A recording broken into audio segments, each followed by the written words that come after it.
আপনারা খবর নেবেন, গ্রন্থ নেবেন এই জগন্নাথের এই রূপটা কেন আমরা রথ টানছি। অনেকেই জানি না জগন্নাথের এই রূপ কি করে হলো। আমরা জানি জগন্নাথ হচ্ছে শ্রীকৃষ্ণ, কিন্তু এই রূপটা হলো কি করে? এই রূপের মহিমা আপনি যদি জানতে চান তাহলে আমাদের সব থেকে জগন্নাথ লীলা কথা মহিমা আপনারা গ্রন্থ পাওয়া যাচ্ছে, সেই গ্রন্থ নেবেন, সেখানে আসবেন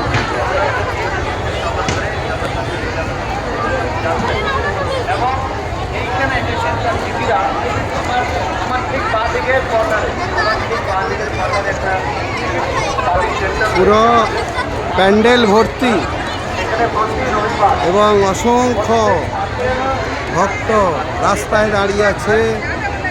আমি ঘুরিয়ে ঘুরিয়ে দেখাচ্ছি, দেখুন, এবং পেছনে মাঠ আপনারা প্রত্যেক রবিবারে এখানে এসে এই গীতার মাঠে অংশগ্রহণ করতে পারেন। গীতার জ্ঞানে এক ফোঁটা পা রাখার জায়গা নাই। এবং এখানে সন্ধ্যা আসছে, তারপরে প্রসাদ দেওয়া হয় সকলের জন্য।